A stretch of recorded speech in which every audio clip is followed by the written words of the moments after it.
Saudara Luxmi Maulana, sudah siap kah? Siap, sudah Bapak. Oke, baik. Saya kasih waktu 10 maksimal 15 menit untuk memaparkan proposalnya. Mulai dari sekarang, waktu sudah tepat, kami persilakan. Terima kasih Bapak atas waktu yang diberikan. Yang terhormat Ketua Sidang Bapak Kolonel Laut Khusus Dr. Yusnaldi, SHSE, SAG, MPD, MM. Yang saya hormati Pembimbing 2, Dr. Bayu Asih Yulianto, MSI. Reviewer 1, Bapak Laksamana Madya, TNI Purnawirawan Dr. Desi Albert Mamahit, MSc.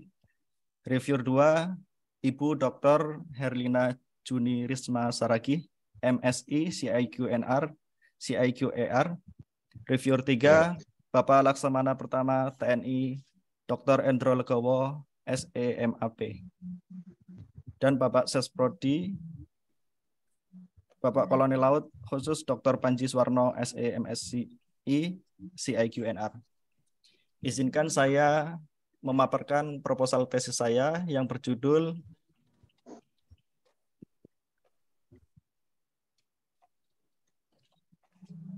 Pengelolaan mangrove berkelanjutan dalam mewujudkan keamanan lingkungan maritim di Kecamatan Brebes, Kabupaten Brebes. Indonesia memiliki luas mangrove seluas 3.331.207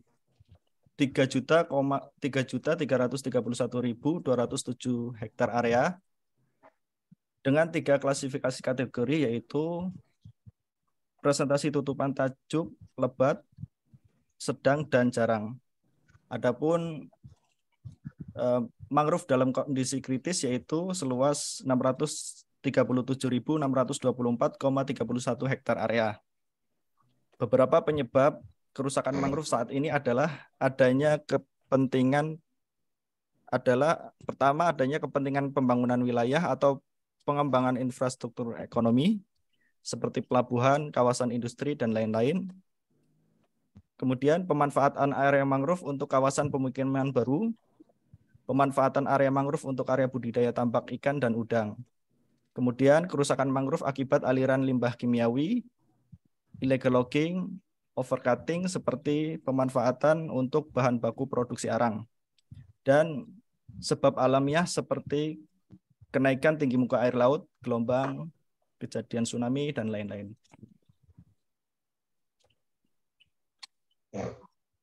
Menurut data inventarisasi potensi dan baku kerusakan mangrove di Jawa Tengah, sebagian besar kondisi mangrove di Jawa Tengah mengalami kerusakan. Salah satunya adalah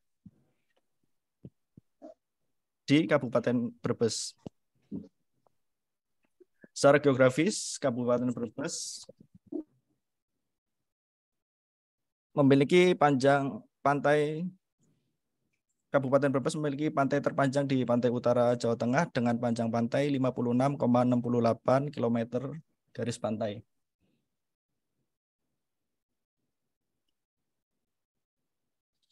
Kondisi saat ini, beberapa desa di Kabupaten Brebes sangat memprihatinkan. Fenomena abrasi terjadi di beberapa titik seperti di Desa Randusanga Wetan, Randusanga Kulon, Kaliwlingi, Sawojajar, Limbangan, dan Karangdempel. Sampai saat ini abrasi telah mencapai 2.391,94 hektar sepanjang pantai utara Brebes. Pada bulan Mei dan Juni tahun 2022, seluas 3.930 hektar terdampak banjir rob yang menyebabkan kerugian senilai 8,24 miliar rupiah.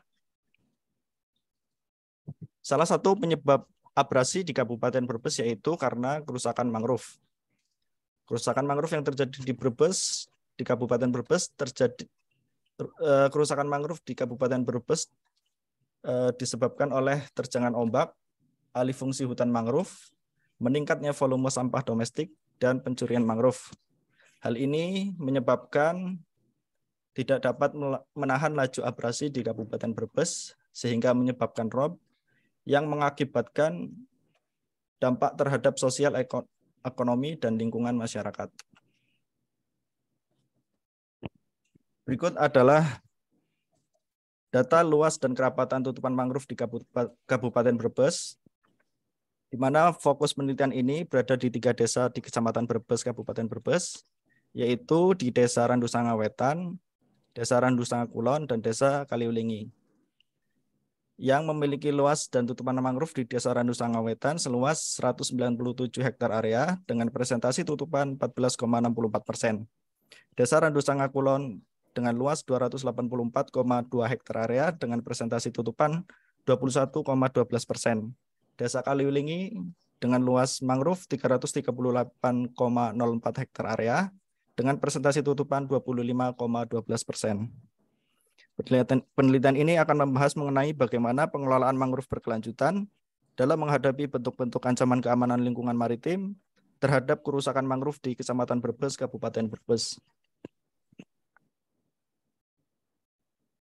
Fokus dan subfokus. Fokus penelitian ini yaitu pengelolaan mangrove berkelanjutan dalam mewujudkan keamanan lingkungan maritim.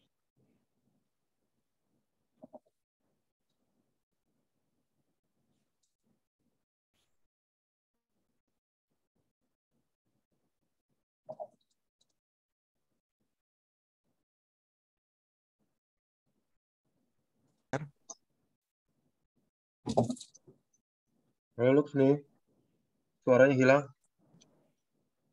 Halo, izin Bapak, apakah Ya, terdengar Bapak? lanjutkan. Ya, lanjutkan. Kemudian subfokus penelitian ini yaitu pertama, pengelolaan mangrove berkelanjutan dalam menghadapi ancaman keamanan lingkungan maritim terhadap kerusakan kawasan mangrove di Kecamatan Brebes. Subfokus kedua yaitu sinergi stakeholder dalam pengelolaan kawasan mangrove berkelanjutan dalam menghadapi ancaman keamanan lingkungan maritim terhadap kerusakan kawasan mangrove di Kecamatan Brebes. Kemudian rumusan masalah. Fenomena abrasi di Kabupaten Brebes mengakibatkan rob, hilangnya daratan, sumber mata pencaharian hilang, dan terendamnya rumah hunian warga. Salah satu penyebab terjadinya abrasi di wilayah Kecamatan Brebes adalah karena rusak dan punahnya hutan mangrove. Hal ini disebabkan adanya pemanfaatan hutan mangrove tidak berkelanjutan, seperti alih fungsi hutan mangrove secara masif untuk tambak, pencurian kayu, meningkatnya volume sampah domestik, dan faktor alam lainnya. Adapun pertanyaan penelitian, yaitu pertama, bagaimana pengelolaan mangrove berkelanjutan dalam menghadapi ancaman keamanan lingkungan maritim terhadap kerusakan kawasan mangrove. Pertanyaan kedua yaitu bagaimana sinergi pengelolaan mangrove berkelanjutan dalam menghadapi ancaman keamanan lingkungan maritim terhadap kerusakan kawasan mangrove di Kecamatan Brebes, Kabupaten Brebes. Tujuan penelitian ini yaitu pertama, menganalisis pengelolaan mangrove berkelanjutan dalam menghadapi ancaman keamanan lingkungan maritim terhadap kerusakan kawasan mangrove di Kecamatan Brebes, Kabupaten Brebes.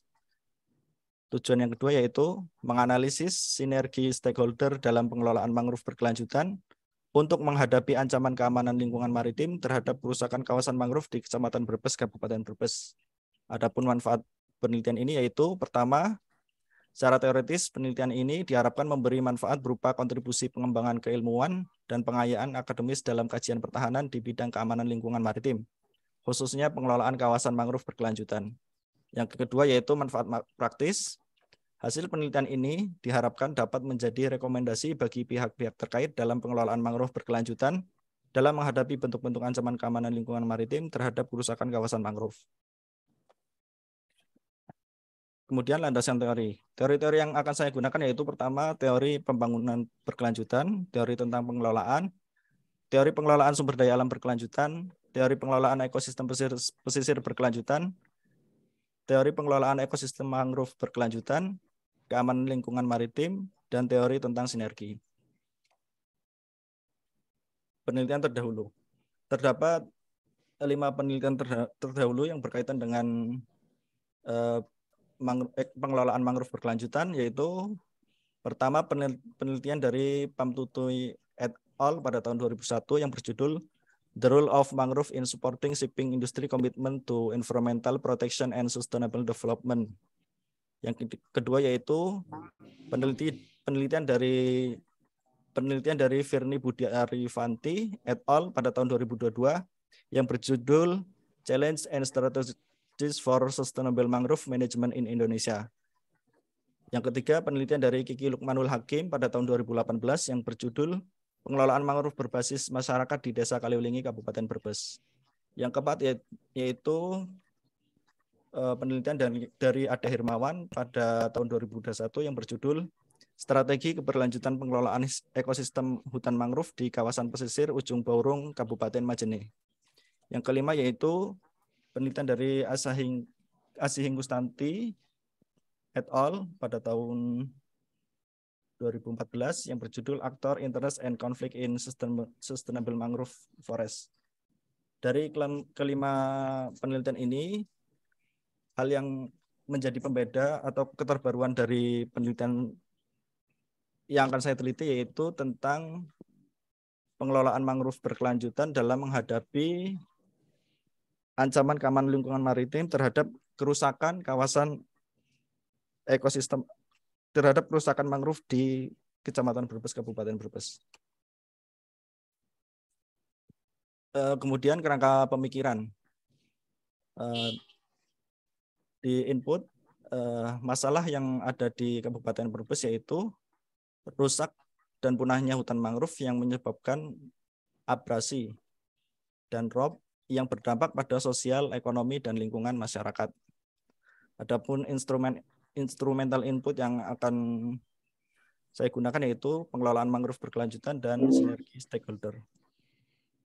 Adapun subjek dari penelitian ini yaitu pertama Dinas Perikanan Brebes, kedua Dinas Lingkungan Hidup dan Pengelolaan Sampah, ketiga Pemerintah Kecamatan Brebes, keempat Kepala Desa Randusanga Wetan, Kepala Desa Randusanga Kulon, Kepala Desa Kaliwlingi.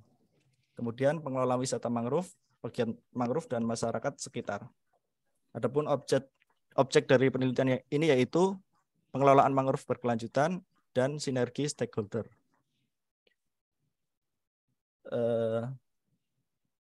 Metode yang digunakan yaitu metode kualitatif deskriptif, yaitu observasi, wawancara, dokumentasi, dan studi pustaka. Output dari penelitian ini yaitu terciptanya sinergi pengelolaan mangrove berkelanjutan di Kabupaten Brebes. Adapun outcome-nya adalah terwujudnya keamanan lingkungan maritim di Kabupaten Brebes. Berikut adalah instrumen tentang teori proses pengelolaan yang diambil dari buku Soekarnap yang diterbitkan pada tahun 2011, di mana pengelolaan terdiri dari perencanaan, pengorganisasian, pengarahan, dan pengendalian. Kemudian sinergi terdiri dari koordinasi dan komunikasi. Metode penelitian ini menggunakan metode kualitatif deskriptif dan penelitian akan dilaksanakan di Kecamatan Brebes, Kabupaten Brebes. Untuk waktu penelitian diharapkan penelitian ini akan selesai di bulan Januari tahun 2023. Subjek penelitian pertama yaitu Dinas Perikanan Brebes, kemudian Dinas Lingkungan Hidup dan Pengelolaan Sampah, kemudian Pemerintah Kecamatan Brebes, Kepala Desa Randusanga Kulon, Kepala Desa Randusanga Wetan, Kepala Desa Kaliwlingi, pegiat mangrove, pengelola wisata mangrove, dan masyarakat sekitar. Adapun objek penelitian pada penelitian ini yaitu pengelolaan mangrove berkelanjutan dalam menghadapi ancaman kerusakan mangrove dalam mewujudkan keamanan lingkungan maritim. Kedua yaitu sinergi pengelolaan mangrove berkelanjutan dalam menghadapi ancaman kerusakan mangrove dalam mewujudkan keamanan lingkungan maritim.